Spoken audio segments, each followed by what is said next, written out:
Yo,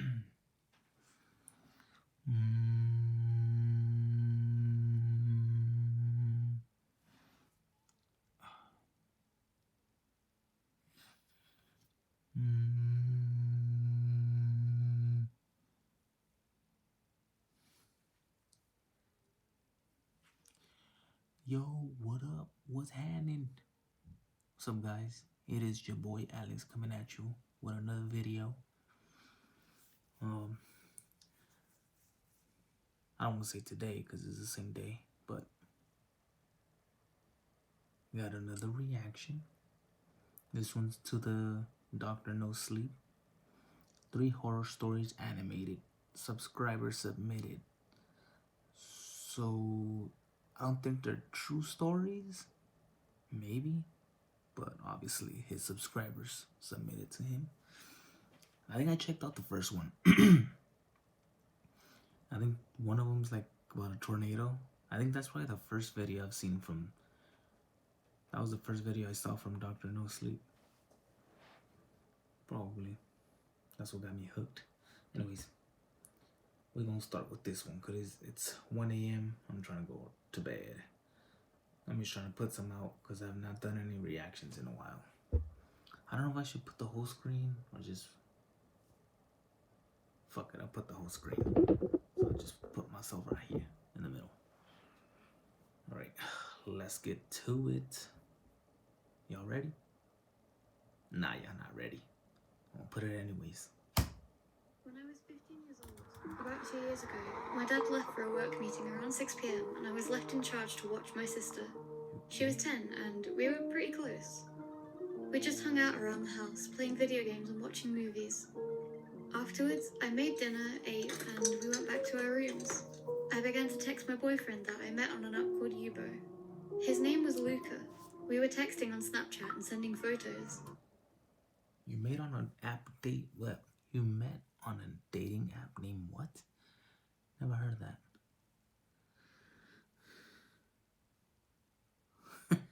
Let me see your biddies.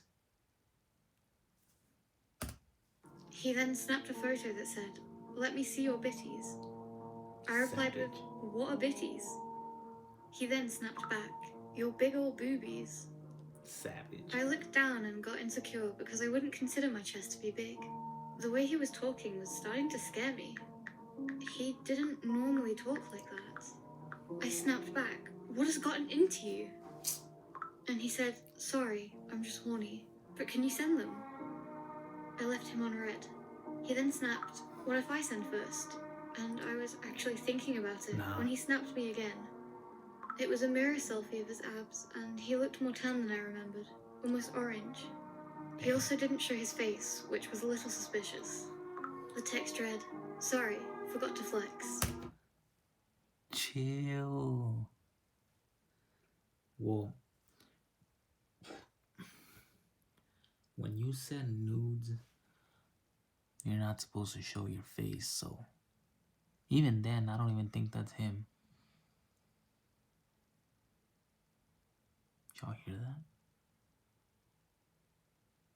Unless that's my girlfriend snoring. Anyways, yeah, you're not supposed to show your face when you do send nudes. But if she said he was tanner than he was tanner than what she remembered, that's probably not him. But who knows? Before I could reply, he texted, "Your turn." And I said, "I never agreed to sending anything." He said, "Why? Are you scared I'll screenshot?" "No," I said. "I'm just not comfortable doing things like that. It's illegal, you know." Nope. He quickly said, Well, "Please, I don't know. what if I see them in person?" "But how would we even meet?" I said. "We live in the same area, so we could meet up sometime." I replied, "Maybe," with no intention of actually meeting up. "How about tonight?" he asked. "What? No way. It's too late now," I said. You have no intention of meeting up with him? Then why are you talking to him? Why are you... Unless he didn't want to meet up with him that night, or it's too soon, then maybe. But if you have no intentions, like at all, why are you wasting his time?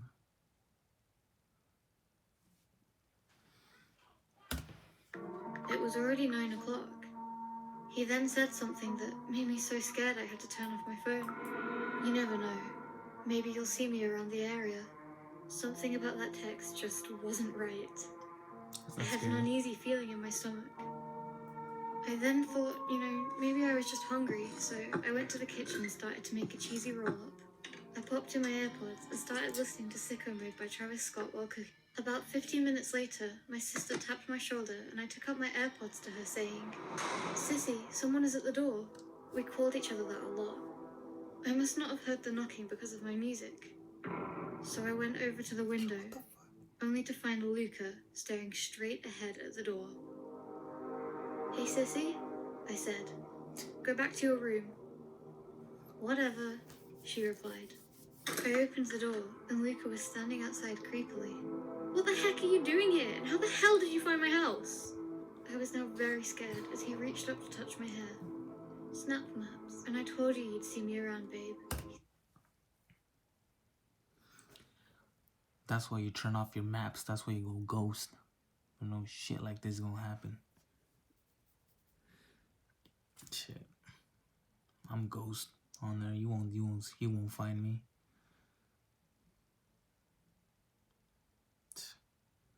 That's why you always turn that thing off. Fucking weirdo. I'd be like, get your fucking hands off me, bitch. It's funny how I cuss on here, and then sometimes I decide to do that. It's kind of dumb.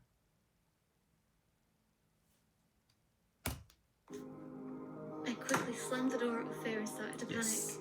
I locked it and yelled, "Go away! You're being creepy!" And then he said in a clear and loud voice, "Let me in, Amanda. I want to see you."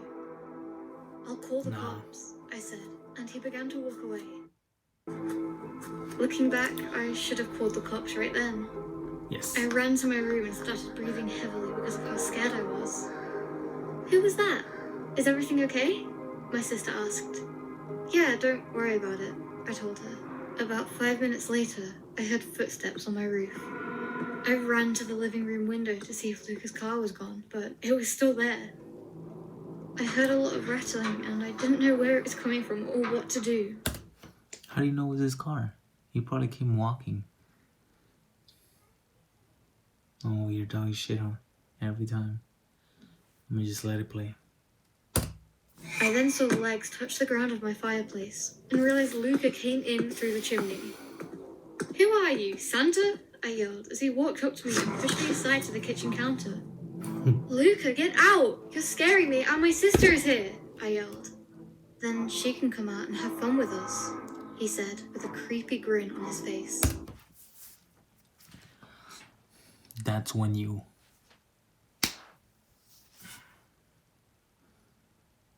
That's creepy.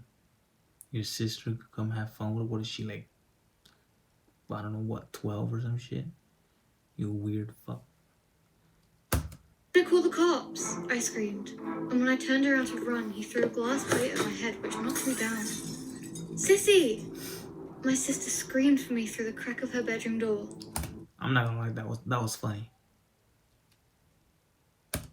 "Evie, run!" I yelled. Luca then calmly said, "Can I see you naked now?" "No!" I yelled as I tried to sit up.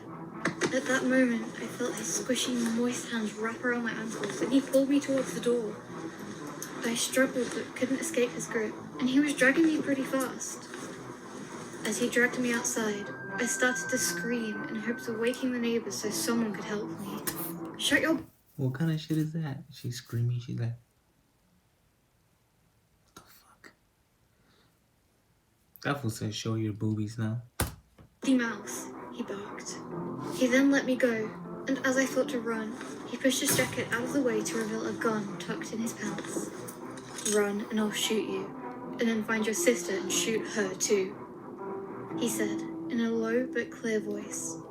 I started to cry and asked, "What do you want from me?" Boobies. He replied with, "Calm down, mi amor," which was something we would call each other over Snap. Mi amor? It meant my love. Oh. And his words made my skin crawl. I felt paralyzed. As he started to walk towards me again, a bunch of police cars started to pull up and he ran. I started to smell something burning, and I had read before that that was a sign of a seizure. But a female cop came up to me and said she smelled it too. We went into the house to find that my cheesy roll-up had caught fire and was spreading on my stove and to my cabinets. I didn't even notice the smoke alarms blaring. My dad rushed home from his meeting after he found out what happened. I didn't sleep at all that night. Apparently my sister jumped out of her window, ran to a neighbor's house and called the cops. Oh, I was about to say. Luca was arrested, and I later found out he was actually 22 and lied about his age. He had used a ladder to get onto my roof. What scared me is that he looked young and I have no clue. I have no idea what would have happened if my sister didn't call the cops. I deleted Uber and will never, ever use it again. That kind of scared me. And now I will never use an online dating app ever again. Really? You won't? Yeah, you will.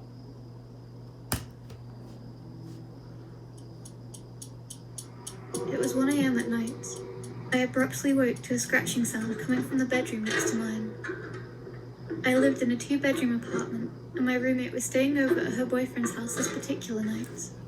Her bedroom was on the other side of my wall. The scratching continued, but I just passed it off with some rusty pipes in the walls. As I was about to fall asleep, I heard someone call my name. Serena! Serena! Serena! I yelled to the creepy voice and asked what it wanted. There was no response, just dead silence. All of the scratching stopped. My whole body was shaking in fear. What was that? Was I just in some dreamlike state hearing my name? I walked over to my bedroom door to make sure that it was locked. I sat straight up in my bed for about 30 minutes. During those 30 minutes, I didn't hear a thing outside my room. I thought I had to be making all this up in my head. I must have been dreaming. Finally, I was able to fall asleep. The next morning, I woke up at about 8 a.m. My mind was fresh, and the weird occurrences from the previous night didn't seem so scary anymore. I reassured myself that what I had heard had happened in one of my dreamlike states. After checking my phone, I got out of bed, unlocked my door, and went to the bathroom. As I was putting on some eyeliner and mascara, I heard the front door open. I thought this has to be Darla, my roommate. I yelled, "Darla!" I received no response. I yelled her name again. "Darla!" Still no response. The next thing I heard was so horrifying, cold, and clinical. Down the hallway, I heard the same dark and creepy voice I thought I heard in my dream. "Serena, you are so beautiful. Come with me, and I can show you this beautiful place out back behind my house and in the woods." Hell no. God, these people. How can you be so stupid? First time I heard that, deuces, homie. I will show you a nice place behind my house in the woods. Really? Really? And there she goes.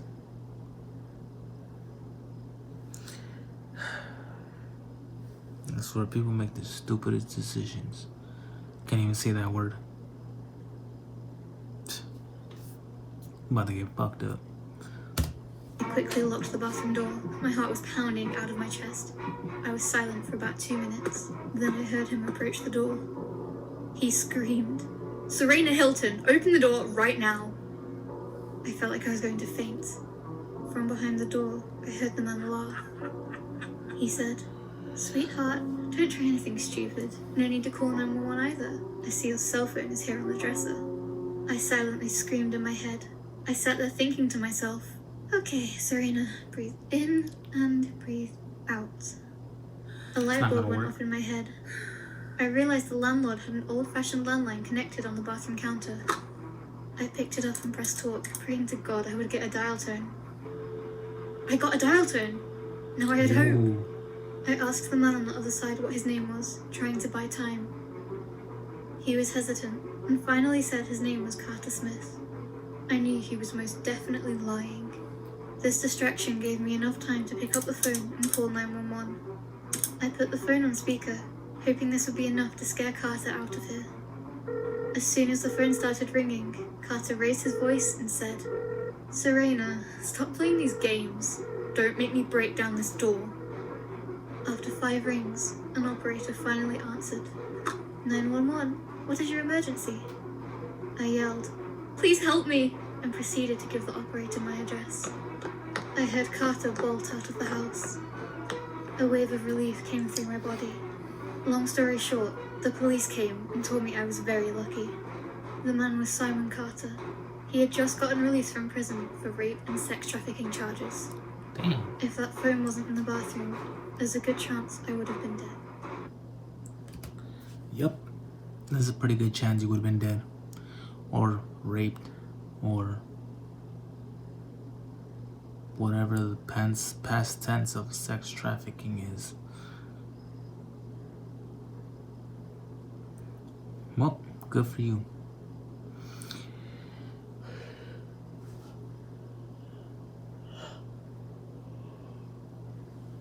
Fuck, I'm so tired. This is gonna be the last video, fuck it. I would have. Well, she was locked up. She had nowhere to go. I saw a window back there. You could have. Not me. But that's just me. Alright, last story, yo. When I was about 6, I was outside in my backyard with my 2 female cousins and my older brother. In my backyard, there's a very old fence separating our house from the house in front of ours. Okay. At that time, it had a very large hole that gave you a clear view of the other house's backyard. We played hide and seek for about 1 hour, and during the last round of hide and seek, we heard someone ask if they could play with us.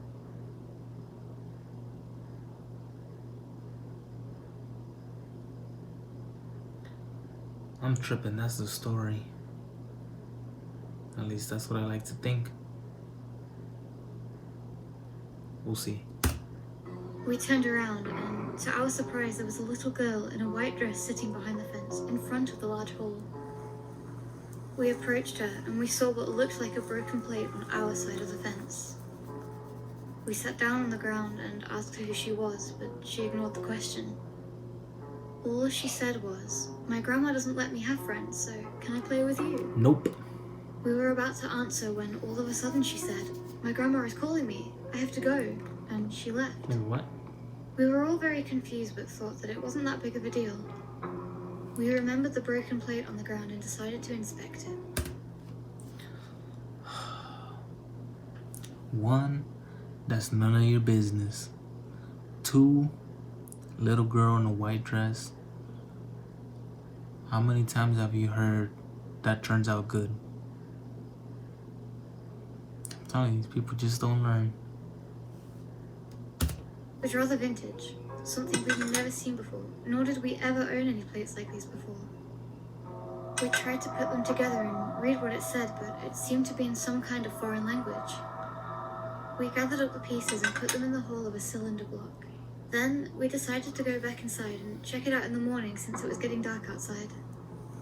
That very morning, we went to go inspect it some more, but the plates were gone.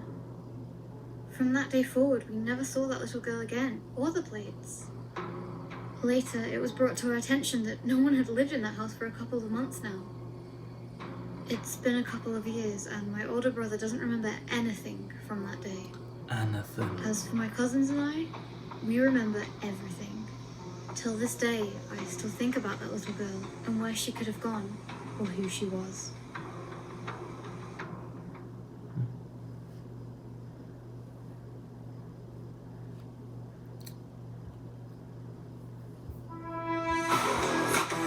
Well, that is interesting.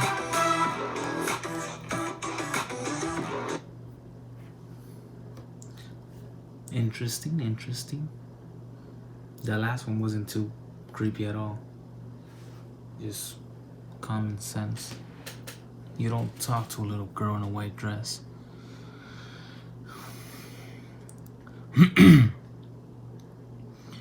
Well, this is gonna be the last video. At least where I'm wearing this shit. This flash shirt. Pretty cool. Oh, that's creepy. Imagine it was 6 a.m. My laptop battery's at 66%. And it's 1:16 a.m. right now. Imagine it was 6 in the morning. 6:66 a.m. Yeah, it makes a lot of sense.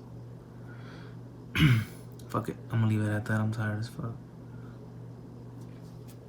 Well, hope you guys like this reaction. Shut it down.